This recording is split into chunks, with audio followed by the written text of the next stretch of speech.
ਸ਼ਮਾਦਾਨ।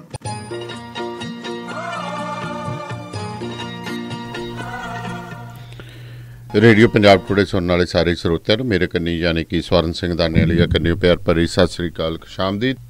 ਮੈਂ ਗੁਜ਼ਾਰਿਸ਼ ਕਰਦਾ ਕਿ ਜਿਹੜੇ ਵੀਰ ਇਸ ਵਕਤ ਸਾਡੇ ਨਾਲ ਜੁੜੇ ਨੇ ਉਹ YouTube channel radio Punjab today ਦਾ ਵੱਧ ਤੋਂ ਵੱਧ ਸਬਸਕ੍ਰਾਈਬ ਕਰੋ ਜੀ। ਇਸ ਤੋਂ ਇਲਾਵਾ ਐਪ ਨੂੰ ਵੱਧ ਤੋਂ ਵੱਧ ਜਿੰਨਾ ਹੋ ਸਕੇ ਵਿਹਲਾ ਸਮਾਂ ਮਿਲੇ ਤੁਸੀਂ ਐਪ ਨੂੰ ਵੀ ਜਿਹੜਾ ਪਲੀਜ਼ ਯੂਜ਼ ਕਰਿਆ ਕਰੋ ਜੀ। ਪ੍ਰੋਗਰਾਮ ਦਾ ਆਗਾਜ਼ ਕਰਦੇ ਢਿੱਲੋਂ ਸਾਹਿਬ, ਸਤਿ ਸ੍ਰੀ ਅਕਾਲ ਜੀ। ਸਤਿ ਸ੍ਰੀ ਅਕਾਲ। ਸੋ ਅਗਲੀ ਖਬਰ ਢਿੱਲੋਂ ਸਾਹਿਬ ਅਣਪਛਾਤੀ ਪੁਲਿਸ ਦੀ ਕਰ ਲਈਏ ਜੀ। ਕਹਿੰਦੇ ਮੁੱਖ ਮੰਤਰੀ ਕੈਪਟਨ ਅਮਰਿੰਦਰ ਸਿੰਘ ਨੇ ਪੁਲਿਸ ਮੁਖੀ ਦੇ ਉੱਪਰ ਦੀ ਹੋ ਕੇ ਫਿਰ ਇਹ ਪਰਚੇ 'ਚ ਜਿਹੜਾ ਅਣਪਛਾਤੀ ਪੁਲਿਸ ਨੂੰ ਪਛਾਣ ਕਰਾਈ ਹੈ ਜੀ, ਨਾਂ ਦਰਜ ਕਰਾਏ ਨੇ।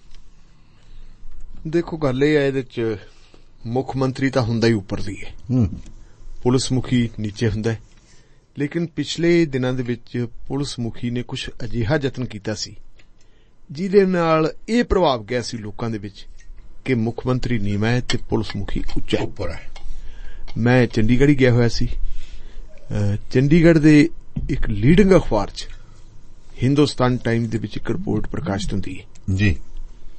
ਉਹ ਤੋਂ ਪਹਿਲਾਂ ਉਹ ਰਿਪੋਰਟ ਪ੍ਰਕਾਸ਼ਿਤ ਹੋਣ ਤੋਂ ਪਹਿਲਾਂ ਆਪਾਂ ਥੋੜੀ ਜਿਹੀ ਗੱਲ ਕਰ ਲਈ ਕਿ ਜਿਹੜੀ ਜਸਟਿਸ ਰਣਜੀਤ ਸਿੰਘ ਕਮਿਸ਼ਨ ਦੀ ਰਿਪੋਰਟ ਹੈ ਜੀ ਬਰਗਾੜੀ ਕਾਂਡ ਬਾਰੇ ਜੀ, ਉਹਦੇ ਵਿੱਚ ਉਹਨਾਂ ਨੇ 2 ਸੁਝਾਅ ਦਿੱਤੇ ਸੀ।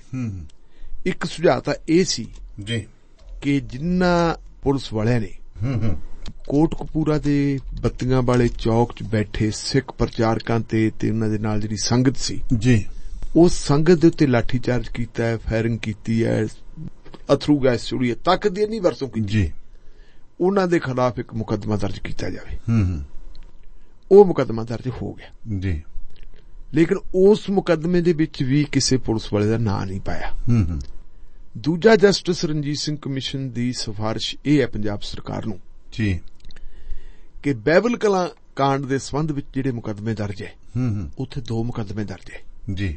ਪਹਿਲਾ ਮੁਕੱਦਮਾ ਤਾਂ ਦਰਜ ਹੁੰਦਾ ਜੀ 14 ਅਕਤੂਬਰ 2015 ਨੂੰ ਜੀ।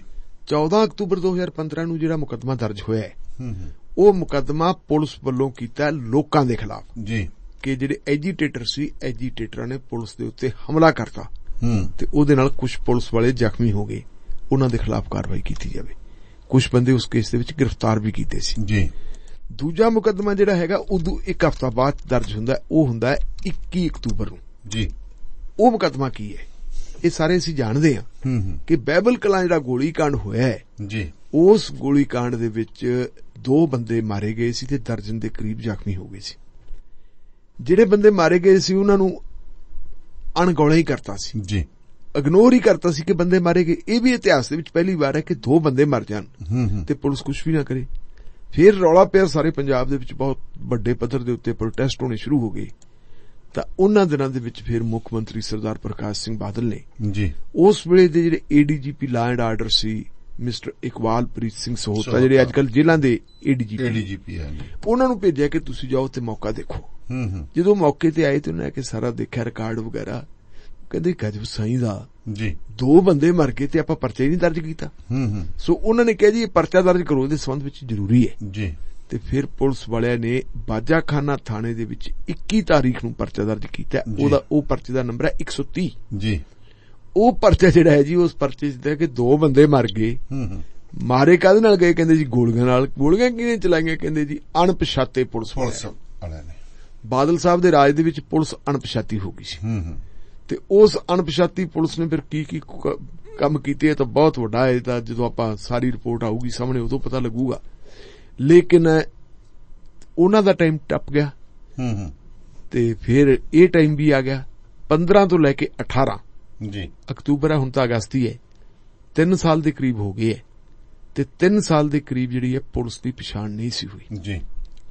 ਜਦੋਂ ਜਸਟਿਸ ਰਣਜੀਤ ਸਿੰਘ ਕਮਿਸ਼ਨ ਨੇ ਕਿਹਾ ਵੀ ਇਹਦਾ ਨਾਮਜ਼ਦ ਕਰੋ ਉਹਨਾਂ ਬੰਦਿਆਂ ਨੂੰ 130 ਨੰਬਰ ਪਰਚੇ ਦੇ ਵਿੱਚ ਜਿਨ੍ਹਾਂ ਨੇ ਗੋਲੀਆਂ ਚਲਾਈਆਂ, ਤੇ ਕਿਉਂਕਿ ਜਸਟਿਸ ਰਣਜੀਤ ਸਿੰਘ ਨੇ ਆਪਦੀ ਰਿਪੋਰਟ ਦੇ ਵਿੱਚ ਇਹਨਾਂ ਦੇ ਨਾਮ ਦੱਸਦੇ ਕਿ ਉਹ ਬੰਦੇ ਕੌਣ ਹੈ, ਤਾਂ ਫਿਰ ਜਿਹੜੀ ਮੈਂ ਗੱਲ ਕਰਦਾ ਕਿ ਹਿੰਦੁਸਤਾਨ ਟਾਈਮ ਦੇ ਵਿੱਚ ਬੜੀ ਪ੍ਰਮੁਖਤਾ ਨਾਲ ਰਿਪੋਰਟ ਪ੍ਰਕਾਸ਼ਿਤ ਹੁੰਦੀ ਹੈ ਔਰ ਉਸ ਰਿਪੋਰਟ ਦੇ ਵਿੱਚ DGP ਸਾਹਿਬ ਦਾ ਜ਼ਿਕਰ ਕੀਤਾ ਗਿਆ ਜੀ ਕਿ ਰਿਪੋਰਟ ਤਾਂ ਰਿਪੋਰਟਰ ਵੱਲੋਂ ਸੀ ਕਿ ਜੀ ਜਿਹੜਾ ਹੁਣ CBI ਨੂੰ ਕੇਸ ਸੌਂਪਣਾ ਹੈ ਜੀ, CBI ਨੂੰ ਸਿਰਫ ਤੇ ਸਿਰਫ ਉਹੀ ਜਿਹੜਾ ਹੈਗਾ ਫਾਈਲ ਤੇ FIR ਜਿਹੜਾ 21 ਅਕਤੂਬਰ ਵਾਲਾ ਉਹ ਦਿੱਤਾ ਜਾਊਗਾ।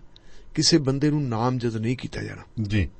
ਨਾਮਜ਼ਦ ਨਾ ਕੀਤੇ ਜਾਣ ਦਾ ਕਾਰਨ ਵੀ ਦੱਸਿਆ ਹੋਇਆ ਸੀ ਕਿ ਅਗਰ ਨਾਮਜ਼ਦ ਕਰਤਾ ਜੀ ਤਾਂ ਫਿਰ ਇਹਦੇ ਨਾਲ ਪੁਲਿਸ ਦਾ ਮਨੋਬਲ ਟੁੱਟੂਗਾ, ਤੇ ਜੇ ਪੁਲਿਸ ਦਾ ਮਨੋਬਲ ਟੁੱਟਣਾ ਹੈ, ਭਵਿੱਖ ਦੇ ਵਿੱਚ ਜਿਹੜੀਆਂ ਪੰਜਾਬ ਨੂੰ ਚੁਣੌਤੀਆਂ ਦਾ ਸਾਹਮਣਾ ਕਰਨਾ ਪੈਣਾ ਜਾਂ ਦੇਸ਼ ਨੂੰ ਚੁਣੌਤੀਆਂ ਦਾ ਸਾਹਮਣਾ ਕਰਨਾ ਪੈਣਾ ਜੀ, ਉਹਨਾਂ ਚੁਣੌਤੀਆਂ ਪ੍ਰਤੀ ਪੁਲਿਸ ਫਿਰ ਜਿਹੜੀ ਹੈਗੀ ਹੈ ਗੰਭੀਰਤਾ ਨਾਲ ਕੰਮ ਨਹੀਂ ਕਰੂਗੀ। ਡਰ ਜਾ ਕਰੂ ਪੁਲਿਸ ਵੀ, ਜਦੋਂ ਫਲਾਣੇ ਤੁਰਨੇ ਪਏ ਹੈ ਸਾਨੂੰ ਕੀ ਲੋੜਾ ਕਰਨ ਦੀ। ਇਹ ਹਵਾਲਾ ਦਿੱਤਾ ਤੇ ਅਖੀਰ ਦੇ ਵਿੱਚ ਉਹਦੇ ਚ ਲਿਖਿਆ ਕਿ ਜਦੋਂ ਇਸ ਸਬੰਧ ਵਿੱਚ ਪੰਜਾਬ ਪੁਲਿਸ ਦੇ ਡੀਜੀਪੀ ਸੁਰੇਸ਼ ਅਰੋੜਾ ਜੀ ਨਾਲ ਗੱਲ ਕੀਤੀ ਗਈ ਤੇ ਅਰੋੜਾ ਜੀ ਨੇ ਕਨਫਰਮ ਕੀਤਾ ਇਸ ਗੱਲ ਨੂੰ, ਉਹਨਾਂ ਨੇ ਪੁਸ਼ਟੀ ਕੀਤੀ ਵੀ ਹਾਂ ਅਸੀਂ ਇਹਦੇ ਵਿੱਚ ਇਸ FIR ਦੇ ਵਿੱਚ ਹੋਰ ਨਾਂ ਨਹੀਂ ਦੇਵਾਂਗੇ ਜਿਹੜੀ ਅਣਪਛਾਤੀ ਪੁਲਿਸ ਅਣਪਛਾਤੀ ਦੀ ਅਣਪਛਾਤੀ ਰਹੂਗੀ ਜੀ। ਜਦੋਂ ਇਹ ਮਾਮਲਾ ਚੱਲ ਪਿਆ, ਇਸ ਮਾਮਲੇ ਤੋਂ ਬਾਅਦ ਫਿਰ ਕਾਫੀ ਵਿਵਾਦ ਵਾਲੀ ਗੱਲ ਹੋ ਗਈ। ਇਹ ਚੀਫ ਮਿਨਿਸਟਰ ਵੱਡਾ ਹੈ ਜਾਂ ਵੱਡਾ DGP? ਔਰ ਵੱਡੀ ਗੱਲ ਇਹ ਹੈ ਕਿ ਜਿਹੜੀ ਰਿਪੋਰਟ ਦਿੱਤੀ ਜੀ ਕਮਿਸ਼ਨ ਨੇ, ਕਮਿਸ਼ਨ ਦੀ ਰਿਪੋਰਟ ਹੋਮ ਸੈਕਟਰੀ ਨੂੰ ਤੇ ਆਪਣੇ ਨੂੰ ਭੇਜਤੀ ਸੀਗੀ ਐਡਵੋਕੇਟ ਜਨਰਲ ਨੂੰ। ਉਹਨਾਂ ਨੇ ਜੋ ਵੇਖਿਆ ਕੀਤਾ ਤੇ ਉਹ ਵੇਖਣ ਕਰਨ ਤੋਂ ਬਾਅਦ ਚੀਫ ਮਿਨਿਸਟਰ ਨੂੰ ਰਿਪੋਰਟ ਕੀਤੀ ਜੀ। ਇਹ ਮੇਰੇ ਖਿਆਲ ਚੀਫ ਮਿਨਿਸਟਰ ਦੇ ਹੁਕਮ ਤੋਂ ਬਗੈਰ ਨਹੀਂ ਸੀ ਕਿ ਜਿਹੜਾ ਹੋਮ ਸੈਕਟਰੀ ਨੇ ਚਿੱਠੀ ਲਿਖਤੀ ਸੀ ਕਿ ਇਹਨਾਂ ਪੁਲਿਸ ਅਫਸਰਾਂ ਨੂੰ ਇਹਦੇ ਵਿੱਚ ਨਾਮਜ਼ਦ ਕੀਤਾ ਜਾਵੇ। ਜੇ ਹੋਮ ਸੈਕਟਰੀ ਦੀ ਚਿੱਠੀ ਤੋਂ ਬਾਅਦ, ਕਿਉਂਕਿ ਸਰਕਾਰ ਦਾ ਅਸਲ ਪ੍ਰਤੀਨਿਧ ਤਾਂ ਹੋਮ ਸੈਕਟਰੀ ਹੈ ਜੀ, ਲਾ ਐਂਡ ਆਰਡਰ ਦੇ ਮਾਮਲੇ 'ਚ, ਪੁਲਿਸ ਦੇ ਮਾਮਲੇ 'ਚ, ਉਹਦੀ ਚਿੱਠੀ ਤੋਂ ਬਾਅਦ ਵੀ DGP ਇਹ ਕਹਿੰਦਾ ਹੈ ਕਿ ਨਹੀਂ ਜੀ ਇਹ ਨਹੀਂ ਹੋ ਸਕਦਾ। ਇਹਦਾ ਮਤਲਬ ਫਿਰ DGP ਸੁਪਰ ਹੋ ਗਿਆ, ਚੀਫ ਮਿਨਿਸਟਰ ਛੋਟਾ ਹੋ ਗਿਆ ਜੀ। ਤਾਂ ਮੇਰਾ ਖਿਆਲ ਹੈ ਵੀ ਇਹ ਕ੍ਰਾਈਸਿਸ ਸਰਕਾਰ ਵਾਸਤੇ ਕਾਫੀ ਗੰਭੀਰ ਸੀ। ਸਰਕਾਰ ਨੇ ਫਿਰ ਆਪਣੇ ਲੈਵਲ ਤੇ ਵੀ ਗੱਲ ਕੀਤੀ ਹੋਣੀ ਜੀ, ਔਰ ਉਹ ਆਪਣੇ ਲੈਵਲ ਤੇ ਗੱਲ ਕਰਨ ਤੋਂ ਬਾਅਦ ਹੁਣ ਇਹ ਫੈਸਲਾ ਹੋ ਗਿਆ ਕਿ ਜੀ ਇਹਨਾਂ ਦਾ ਨਾਂ ਨਾਮਜ਼ਦ ਕੀਤਾ ਜਾਵੇ। 4 ਬੰਦੇ ਦਾ ਨਾਂ ਜੀ ਹੁਣ ਉਹਦੇ ਵਿੱਚ ਸ਼ਾਮਲ ਕੀਤਾ ਗਿਆ ਬਤੌਰ ਦੋਸ਼ੀ। ਇੱਕ ਤਾਂ ਉਹਨਾਂ 'ਚ SSP ਚਰਨਜੀਤ ਸਿੰਘ ਸ਼ਰਮਾ ਜੀ, ਜਿਹੜਾ ਮੋਗੇ ਦਾ SSP ਹੁੰਦਾ ਸੀ, ਉਹ ਤੋਂ ਪਹਿਲਾਂ ਫਰੀਦਕੋਟ ਦਾ SSP ਹੁੰਦਾ ਸੀ। ਫਰੀਦਕੋਟ ਜਦੋਂ ਇਹ ਬਰਗਾੜੀ ਵਾਲਾ ਮਾਮਲਾ ਤੇ ਬੁਰਜ ਜਵਾਹਰ ਸਿੰਘ ਵਾਲਾ ਤੋਂ ਗੁਰੂ ਗ੍ਰੰਥ ਸਾਹਿਬ ਦੀ ਭੀੜ ਚੋਰੀ ਹੋਈ ਹੈ ਜੀ, ਉਸ ਵੇਲੇ ਜਿਹੜਾ ਹੈਗਾ ਸਾਰਾ ਮਾਮਲਾ ਇਹੀ ਦੇਖਦਾ ਸੀ। ਇਸੇ ਨੂੰ ਹੀ ਜਿਹੜੀ ਇੱਕ ਐਕਸ਼ਨ ਕਮੇਟੀ ਬਣੀ ਸੀ ਸਿੱਖ ਸੰਸਥਾਵਾਂ ਦੀ, ਸਿੱਖ ਜਥੇਬੰਦੀਆਂ ਦੀ ਜੀ, ਉਹਨਾਂ ਨੇ ਕੁਝ ਨਾਂ ਦਿੱਤੇ ਸੀ। ਉਹਨਾਂ ਵਿੱਚ ਨਾਂ ਆ ਜਿਹੜੇ ਹੁਣ ਫੜੇ ਹੈ ਇਹਨਾਂ ਦੇ ਨਾਂ ਵੀ ਸੀਗੇ, ਲੇਕਿਨ ਇਹਨੇ ਇਗਨੋਰ ਕਰਤਾ ਸੀ ਜੀ। ਬਾਅਦ ਦੇ ਵਿੱਚ ਜਦੋਂ ਕਲੇਸ਼ ਪਿਆ ਤੇ ਕਲੇਸ਼ ਵੇਲੇ ਉੱਥੇ ਬਾਈਬਲ ਕਲਾਂ ਸੀ, ਉਹ ਹੋ ਗਿਆ। ਇੱਕ SP ਹੈ ਬਿਕਰਮ ਸਿੰਘ ਜੀ, ਉਹ ਉਸ ਵੇਲੇ ਫਾਜ਼ਿਲਕਾ ਲੱਗੇ ਹੁੰਦੇ ਸੀ SPD, ਅੱਜ ਕੱਲ ਉਹ SP ਇਨਵੈਸਟੀਗੇਸ਼ਨ ਹੋ ਗਿਆ, ਫਿਰ ਬਾਅਦ ਚ ਬਠਿੰਡੇ ਆ ਗਏ ਸੀ ਤੇ 2 ਦੇ ਜਿਹੜੇ ਹੈਗੇ ਜੀ ਇੰਸਪੈਕਟਰ SHO ਲੈਵਲ ਦੇ ਬੰਦੇ, 4 ਬੰਦਿਆਂ ਦੇ ਨਾਂ ਉਹਦੇ ਚ ਆ ਗਏ। ਬਾਕੀ 5-6 ਬੰਦੇ ਹੋਰ ਹੈ ਜਿਨ੍ਹਾਂ ਦਾ ਜ਼ਿਕਰ ਕੀਤਾ ਜਸਟਿਸ ਰਣਜੀਤ ਸਿੰਘ ਨੇ ਕਿ ਇਹਨਾਂ ਦਾ ਰੋਲ ਵੀ ਤਸਦੀਕ ਕੀਤਾ ਜਾਵੇ, ਇਹਨਾਂ ਦੀ ਵੀ ਡੂੰਘਾਈ ਨਾਲ ਪੜਤਾਲ ਕੀਤੀ ਜਾਵੇ ਜੀ। ਇਹ ਹੈਗਾ ਉਹਦੇ ਨਾਲ ਸੰਬੰਧਿਤ ਮਾਮਲਾ, ਔਰ ਇਹ ਫਿਰ ਵਿੱਚ ਪਾ ਕੇ ਤੇ ਇਹ ਸਾਰੀ CBI ਨੂੰ ਤੁਸੀਂ ਫਾਈਲ ਦਿਓ, ਫਿਰ CBI ਨੇ ਉਹਦੇ ਤੇ ਕੰਮ ਕਰਨਾ। ਅਗਲੀ ਗੱਲ ਇਹ ਹੈ ਕਿ ਕਿਉਂਕਿ ਜੇ ਹੁਣ ਇਹਨਾਂ ਦੀ ਫਾਈਂਡਿੰਗ ਦੇ ਵਿੱਚ ਇਹਨਾਂ ਦੇ ਨਾਂ ਆ ਗਏ, ਇਹਨਾਂ ਨੂੰ ਨਾਮਜ਼ਦ ਕਰਤਾ ਤੇ ਨਾਮਜ਼ਦ ਕਰਕੇ ਨਾਲ ਐਵੀਡੈਂਸ ਜਿਹੜੀ ਹੈਗੀ ਹੈ ਜਸਟਿਸ ਰਣਜੀਤ ਸਿੰਘ ਕਮਿਸ਼ਨ ਦੀ, ਉਹ ਐਵੀਡੈਂਸ ਨਾਲ ਜਾਣੀ ਹੈ। ਸੋ ਉਹਨਾਂ ਪਰਿਸਥਿਤੀਆਂ ਦੇ ਵਿੱਚ ਪੁਲਿਸ ਲਈ ਇੱਕ ਬਹੁਤ ਜਿਹੜੇ ਦੋਸ਼ੀ ਪੁਲਿਸੀ ਹੈ, ਕਥਿਤ ਦੋਸ਼ੀ, ਉਹਨਾਂ ਲਈ ਬਹੁਤ ਭੈੜਾ ਵਕਤ, ਭੈੜਾ ਸਿਸਟਮ ਹੈ ਉਹਨਾਂ ਵਾਸਤੇ।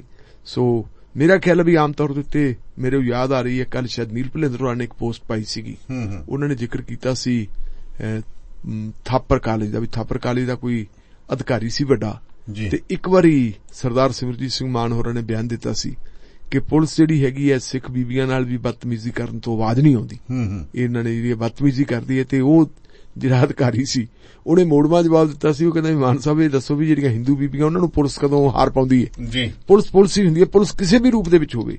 ਲੇਕਿਨ ਇਹ ਗੱਲ ਸਾਨੂੰ ਮੰਨਣੀ ਪੈਣੀ ਹੈ ਕਿ ਜਿਸ ਢੰਗ ਦੇ ਨਾਲ ਅਰੋੜਾ ਸਾਹਿਬ ਪੁਲਿਸ ਨੂੰ ਬਚਾਉਣ ਵਾਸਤੇ ਆਏ ਹੈ, ਇਹ ਪੁਲਿਸ ਦਾ ਕਰੈਕਟਰ ਹੈ। ਕਿਉਂਕਿ ਜਦੋਂ ਇਹ ਭਾਣਾ ਵਾਪਰਦਾ ਹੈ, ਇਹ ਭਾਣਾ ਵਾਪਰਦਾ ਜੀ 14 ਅਕਤੂਬਰ 2015 ਨੂੰ ਜੀ, ਉਦੋਂ ਪੰਜਾਬ ਪੁਲਿਸ ਦਾ DGP ਕੌਣ ਸੀ? ਸੁਮੇਧ ਸਿੰਘ ਸੈਣੀ ਜੀ। ਤੇ ਆਮ ਤੌਰ ਤੇ ਪ੍ਰਭਾਵ ਇਹ ਹੈ ਕਿ ਸੁਮੇਧ ਸਿੰਘ ਸੈਣੀ ਦੇ ਤੇ ਸੁਰੇਸ਼ ਅਰੋੜਾ ਹੋਰਾਂ ਦੇ ਆਪਸੀ ਸਬੰਧ ਆ ਜਿਹੜੇ ਚੰਗੇ ਨਹੀਂ ਗੇ, ਪਰ ਉਦੋਂ ਸੁਮੇਧ ਸਿੰਘ ਸੈਣੀ ਉਸੇ ਪੁਲਿਸ ਨੂੰ ਬਚਾਉਂਦਾ ਸੀ, ਅੱਜ ਸੁਰੇਸ਼ ਅਰੋੜਾ ਜੀ ਬਚਾਉਂਦੇ।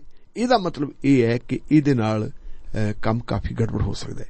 ਤੇ ਜਿਹੜੀ ਮਨੋਬਲ ਦੀ ਦਿੱਤੀ ਜਾ ਰਹੀ ਹੈ ਨਾ ਜੀ ਦਲੀਲ, ਮੈਂ ਇਹਦੇ ਨਾਲ ਸਹਿਮਤ ਨਹੀਂ।